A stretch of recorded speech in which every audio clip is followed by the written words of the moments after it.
네, 히브리서 9장 말씀입니다. 우리 히브리서 8장까지 예수님께서 멜기세덱이심을 밝히고 있고요. 9장에서 예수 그리스도께서 대제사장으로 사역하신 내용에 대해서 말씀하고 계십니다. 우리는 예수님이 어린 양이라고 하는 말씀을 잘 듣죠. 그래서 요한복음에서 예수님이 어린 양으로서, 또 요한계시록에서 예수님이 어린 양으로서 다스리심. 그래서 요한복음에서는 어린 양께서 대속죄 제물로 죽으심. 요한계시록에서는 어린 양으로서 만유를 통치하시는 어린 양으로 나타나고 있습니다. 히브리서에서는 예수님을 대제사장으로 소개하는 것이 큰 특징입니다. 이제 우리 칼빈은 예수님을 우리가 고대 교리는 예수님의 인격을 토론했고요. 칼빈은 예수 그리스도께서 하신 일, 사역에 대해서 표현하였는데 그때 세 가지 사역을 말씀했습니다. 그래서 대제사장과 선지자와 왕 사역으로, 그래서 그리스도의 삼중직이라고 하는 것을 이제 칼빈이 정리해서 예수 그리스도께서 하신 일을 정리하였는데, 히브리서에서 예수님께서 대제사장이심을 아주 구체적으로 제시를 해주고 있고요. 히브리서 8장까지 예수님께서 멜기세덱의 반차를 따르신 그러한 대제사장이시다. 원래 모세를 따른 대제사장은 아론의 후손으로서 대제사장이었는데, 예수님은 멜기세덱의 반차를 따른 대제사장으로서 제사의 직무를 하시고 계신다. 이것을 히브리서 8장까지 말씀하셨고, 9장에서 다시 정확하게 그것이 어떻게 되었는지에 대해서 말씀하고 있습니다.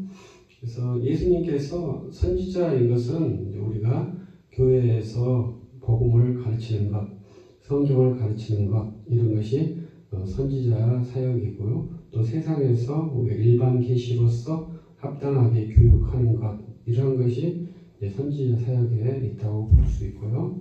왕의 사역으로서는 가장 대표적인 것은 우리가 그리스도의 복음을 전하는 것이 왕의 사역이라고 볼 수 있습니다. 그래서 우리가 예수 그리스도께서 첫 번째 하시는 통치의 사역은 죽은 자를 살려내시는 사역인데요. 이 죽은 자를 살려내시는 사역은 복음 전도밖에 없기 때문에 우리가 힘써 복음을 전도하는 것이 왕권을 행사하는 것입니다. 그래서 우리들은 예수 그리스도께서 천상에서 우리를 통치하고 계시는데, 그 통치권의 실현이 우리의 입에서 나온 복음의 전도입니다. 그래서 우리가 힘써 복음을 전도함으로 어둠을 깨고 거기에서 빛의 자녀를 생산해내는 놀라운 성령의 역사가 일어나게 될 것입니다. 그래서 그리스도의 삼중직, 예수 그리스도께서 사역하신 것은 1세기에 끝난 것이 아니라 지금도 유효하게 진행되고 있음을 말하는 것이죠. 그래서 예수님은 지금도 대제사장으로서, 선지자로서, 왕으로서 사역을 하고 계시죠.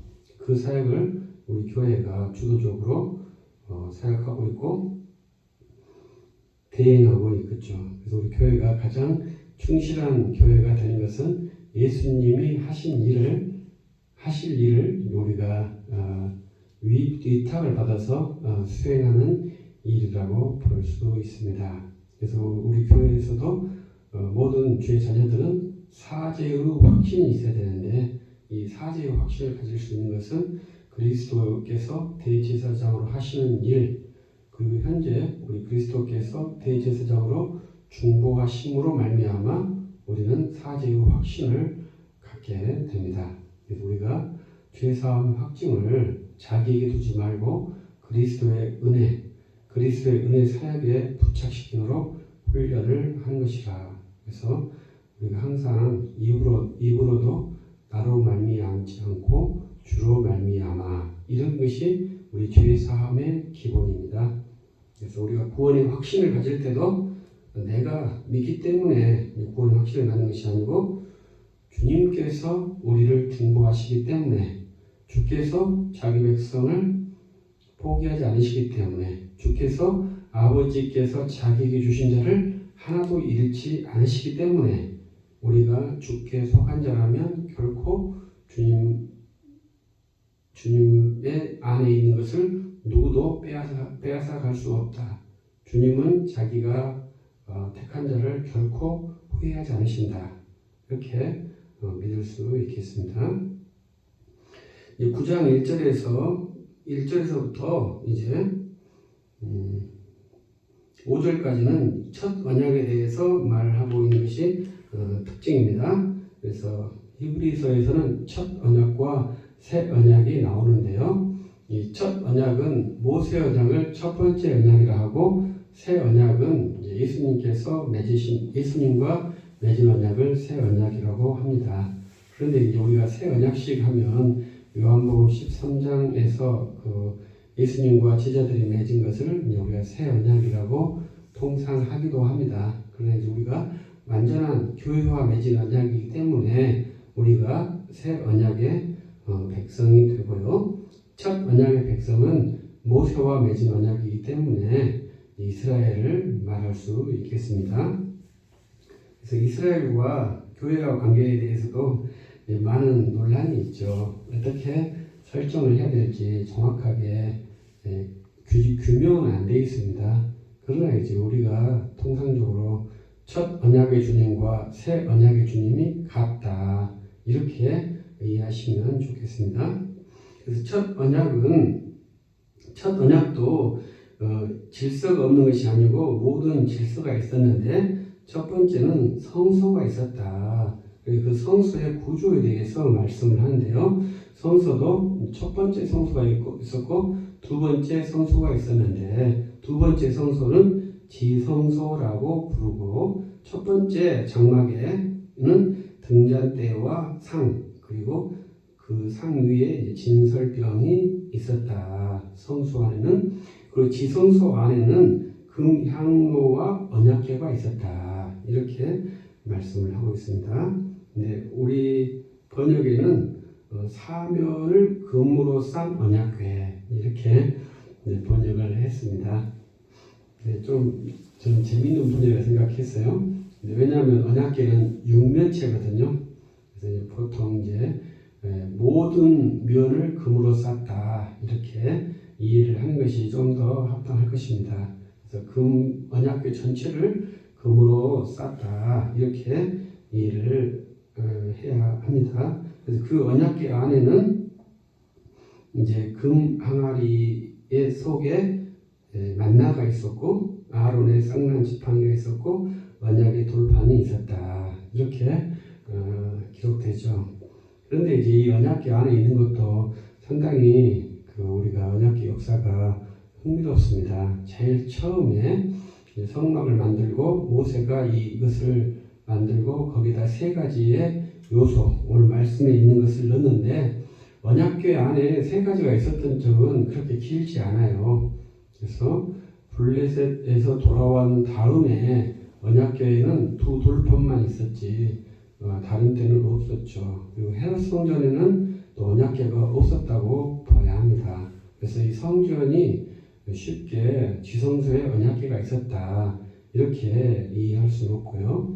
이 언약궤 안에 이 세 개가 들어가지 있어야 온전한 언약궤라고 볼 수 있죠. 그런데 구약 시대에 이 언약궤 안에 이제 금 항아리가 만나도 없고 아론의 쌍난 지팡이도 없는 그런 언약궤도 백성들은 사랑했고 그 성전이 무너지지 않겠다고 자고하다가 결국은 멸망을 당했죠. 우리들도 마찬가지죠. 우리들도 온전한 주의 자녀라면 절대 자고할 수가 없어요. 그러나 우리가 불완전하기 때문에 또 욕심도 많고 또 게으르기 때문에 우리가 언젠가는 너무 좋다 이렇게 만족하고 또 이만큼 되면 되지 않을까 이렇게 스스로 자부하기도 하고 이런 일들이 있었는데 그것은 모든 죄된 인간들의 공통점이죠. 그래서 유대인들이 망한 이유,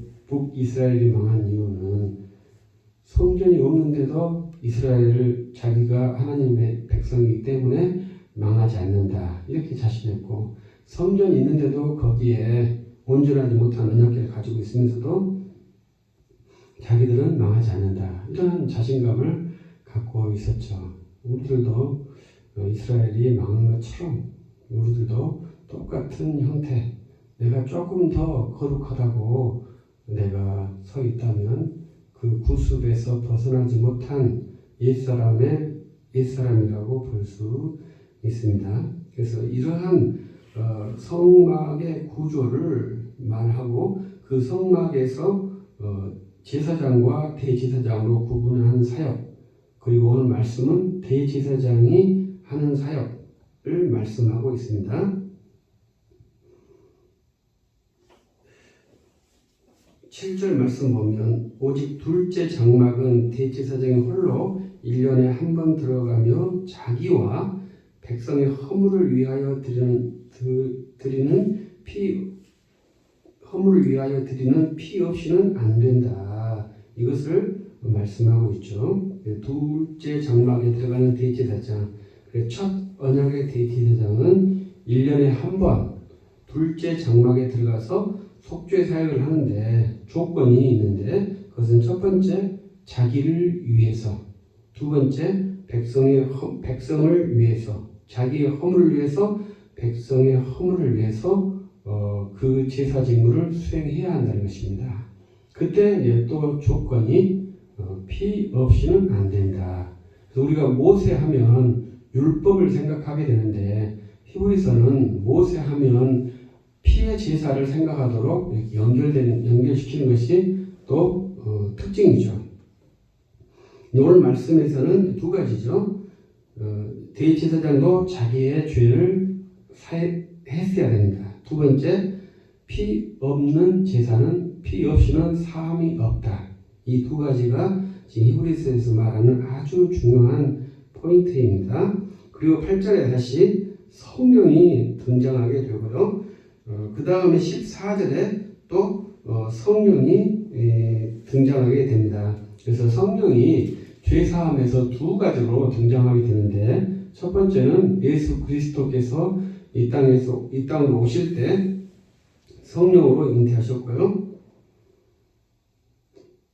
우리의 죄사함도 성령으로 말미암는 것이라는 것을 꼭 기억해야 합니다.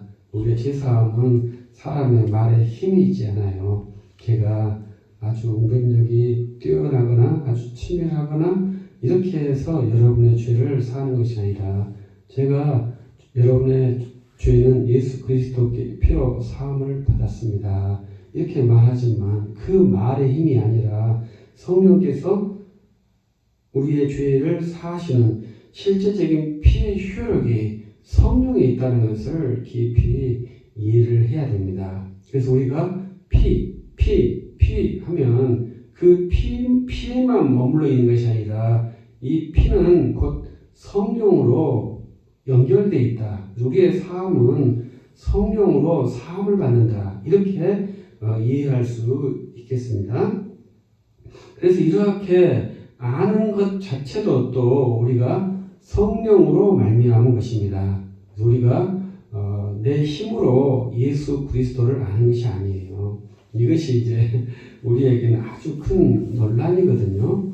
예수 그리스도를 알고 하나님을 아는 것을 우리 내 인간의 힘으로 알 수 있는가? 그것은 저는 불가능하고 오직 은혜로, 오직 성령으로 말미암아 예수 그리스도를 믿고 하나님을 안다. 이렇게 저는 주장하고 고백하고 가르치고 있습니다. 그래서 우리가 온전하게 내가 예수 그리스도를 안다고 하는 것은 역사책에, 인문학책에, 영화에서 이렇게 해서 예수님 있었구나.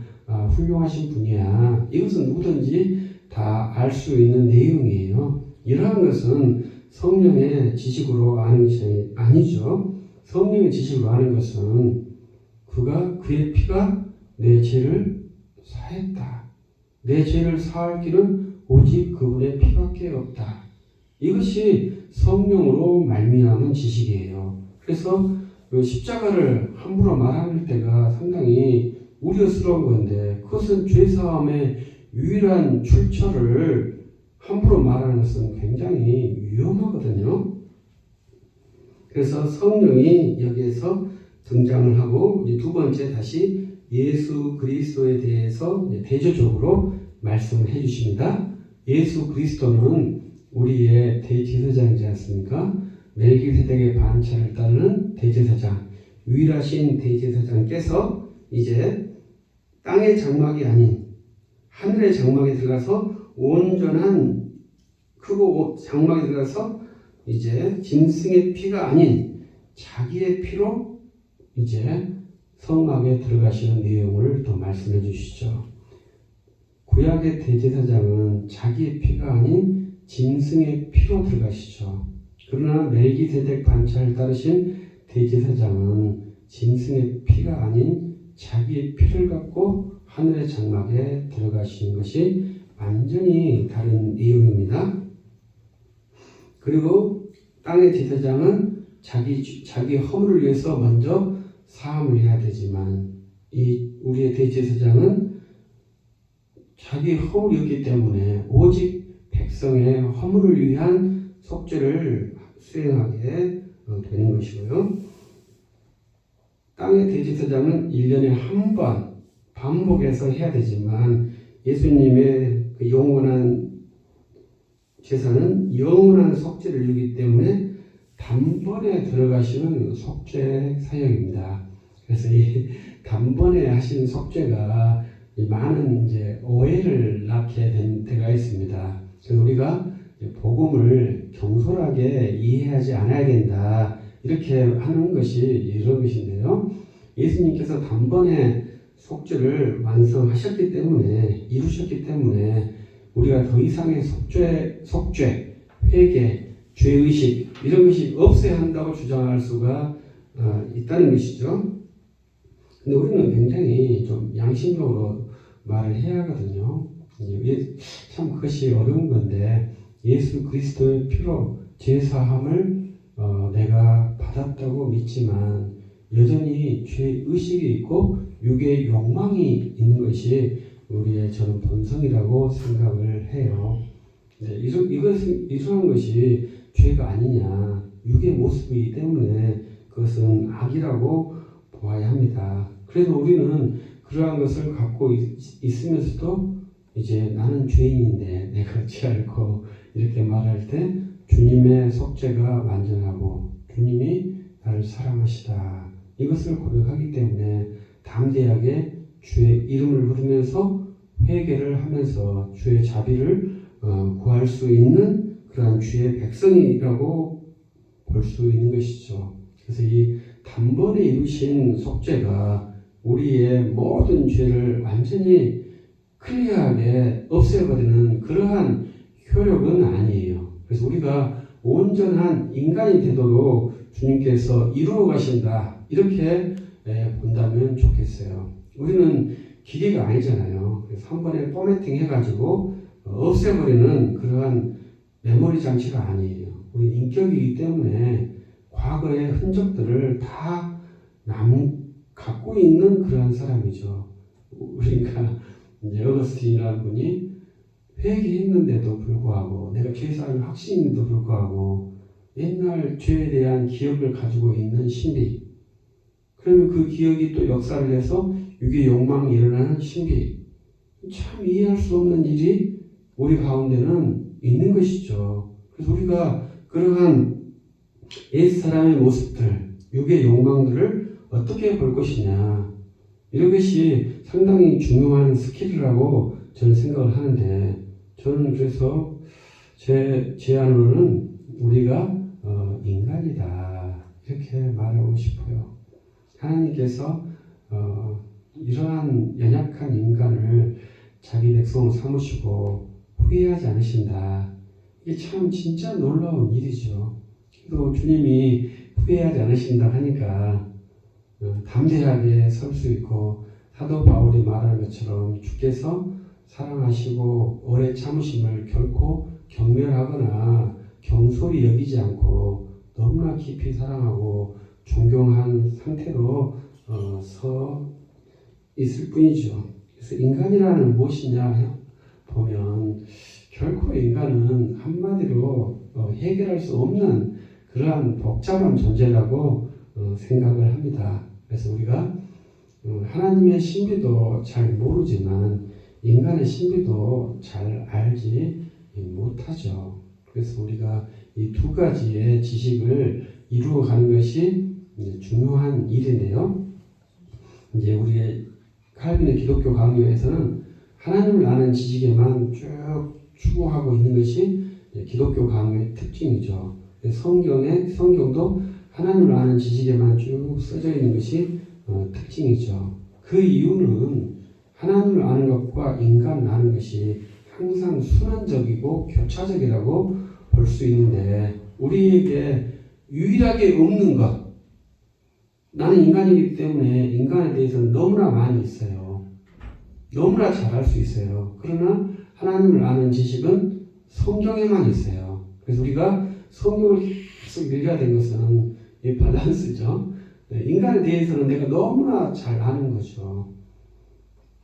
이러한 것으로 말미암아 영원한 속죄를 경솔하게 판단하지 마시고 여호와 하나님의 지식, 구원의 지식, 단번에 이루신 지식을 깊이 묵상한다면 주님이 얼마나 나를 깊게 사랑하시는지에 대한 지식이지 주님 날 사랑하시니까 땡이야 이러한 사랑 지식이 아니라는 거죠. 하나님의 그 사랑의 깊음과 높음과 길이와 넓이를 아는 것이 우리 구원의 아주 큰 은혜거든요.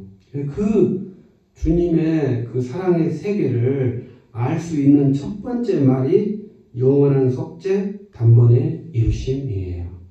이 귀한 복음을 경솔하게 여기면 이 귀한 복음이 올무가 되어가지고 멸망에 이르게 된다는 것이 참 마음 아픈 일이죠. 예수님이 자기가 코너스톤, 모퉁이 돌이지만 그 코너스톤 위에 집을 지어야 되는데 어떤 사람은 그 돌에 걸려서 넘어지는 것이 이 코너스톤의 역할이거든요. 복음이라는 것이 그래서 정말 두려운 것은 이 복음은 생명의 양식인데 유일한 생명의 양식인데 그 생명의 양식에 걸려 넘어진 사람이 얼마나 비참한 일입니까? 그래서 히브리서 기자는 은사를 맛본 사람이 가장 비참하다고 말하는 거예요. 차라리 그냥 복음에 넘어지지 않는 그러한 사람이 훨씬 덜 비참하죠. 상대적이라는 말을 해서 좀 그렇습니다만 이 귀한 복음을 우리가 깊게 영접하고 그 말로 말미암아 영혼의 복된 성령의 열매가 맺혀야지 이 말을 가지고 경솔하게 판단해서 인내가 아닌 경박한 신명을 가져온다면 복음이 요구하는 것은 절대 그게 아니죠. 사랑의 첫 번째는 오래 참는 것이지 않습니까?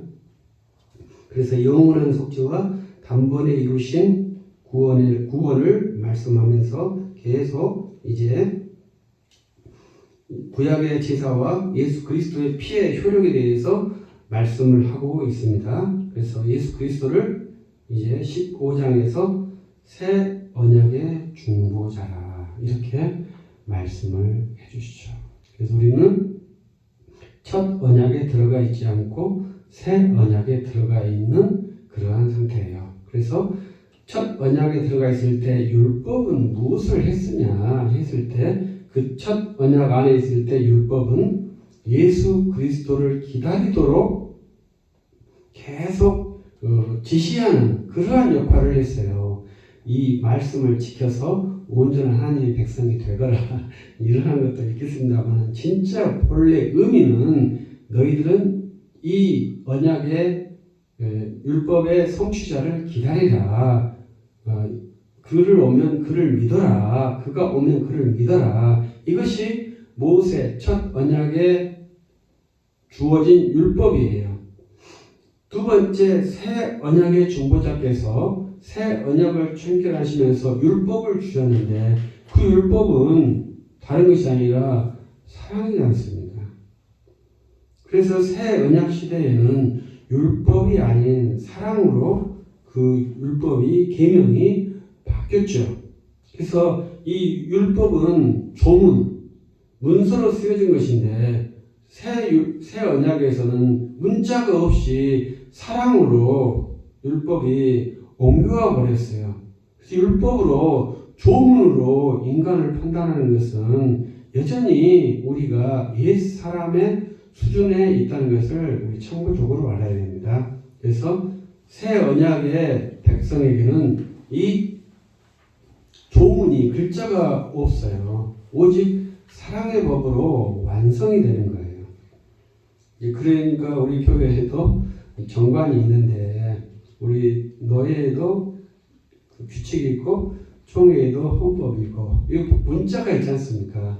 그걸 교회에서는 조직체라고 그러죠. 그래서 교회는 두 가지 형태가 있어요. 유기체적 교회와 조직체로서 교회. 이 두 가지를 우리는 다 인정하는 거예요. 그러니까 내가 하나님의 백성이지만 육을 가지고 있기 때문에 이 두 번째 요소를, 육적인 요소를 수용하고 그것의 예법을 중요하게 생각하는 것이죠.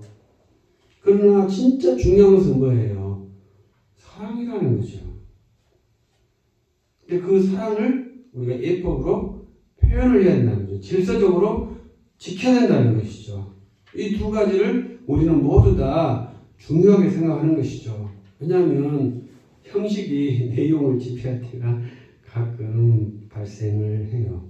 나는 사랑이 있다고 생각하면서 까불까불 하는 것은 사랑이 없는 가볍게 여김, 상대방을 가볍게 여김, 상대방을 무시함, 그건 사랑이 아니잖아요. 사랑은 언제든지 오래 참고 온유하며 그 사람을 높게 평가하는 것이 사랑이에요.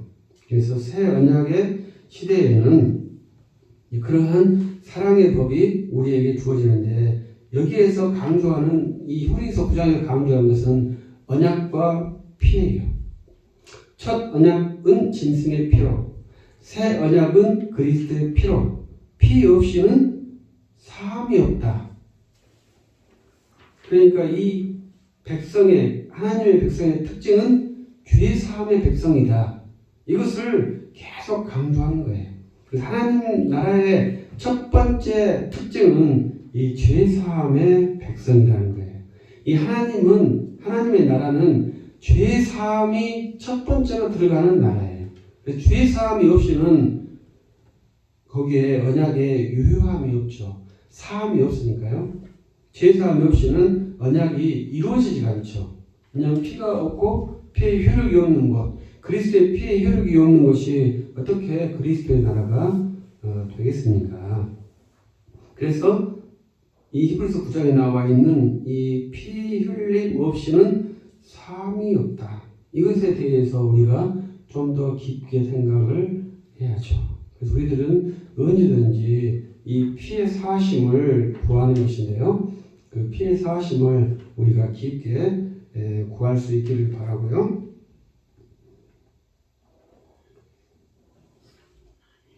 그리고 이제 마지막으로 예수 그리스도께서 대제사장으로 단번에 제물이 되셨다. 이것을 히브리서 9장에서는 계속 반복을 하죠. 그래서 그리스도의 속죄 사역이 단번에 완성되었다. 이렇게 말씀을 하시는 겁니다. 그래서 이 십자가에서 드리는 사역, 그리고 오늘 히브리서에서는 하늘의 온전한 장막에 드리는 사역, 이것을 단번에 이루신 사역으로 봐요.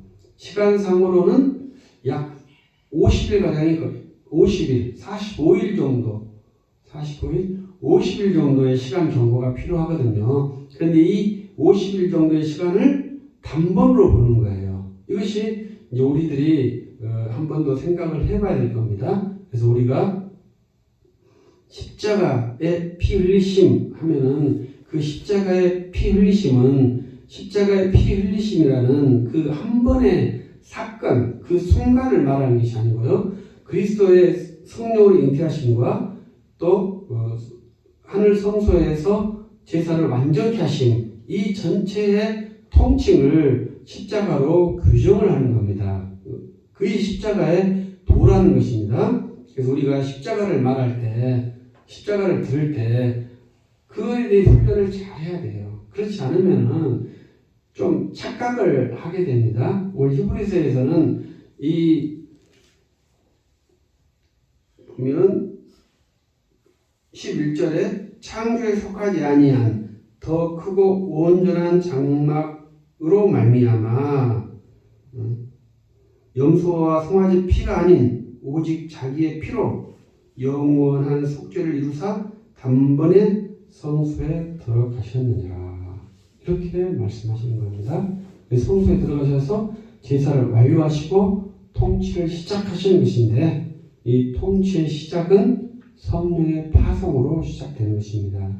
그래서 저는 이제 가끔 제 굉장히 큰 사견입니다만은 복음서 사이에 이 히브리서가 들어간다면 바로 이제 성령의 오심이 좀 더 후속사적으로 이해하기 쉽지 않을까 이러한 생각도 해보았습니다. 그래서 오늘은 예수님께서 아론의 반차를 따른 대제사장과 멜기세덱의 반차를 따른 대제사장 두 대제사장을 대조시키면서 예수 그리스도께서 온전하신 대제사장으로 완전한 속죄, 영원한 속죄를 단번에 이루셨다. 피 흘림 없이는 사함이 없다. 이거에 대해서 계속 반복해서 돌아가면서 증거하고 있는 말씀을 들으셨습니다. 예수 그리스도를 믿는 우리는 주의 피 흘리심으로 사함을 입었고요. 성령으로 실질적인 시도가 되었기 때문에 예수 그리스도를 믿는 사람, 피의 사함을 믿는 사람들에게는 성령의 교통함으로 효과적인 사역이 일어난다. 이렇게 볼 수 있겠습니다. 기도하십시다. 전능하신 하나님 감사합니다. 믿음에 믿음을 더해 주시니 감사나이다. 우리가 예수 그리스도를 온전히 믿음으로 은혜를 더해 주옵소서. 감사합니다. 주 예수 그리스도 이름으로 기도합니다. 아멘.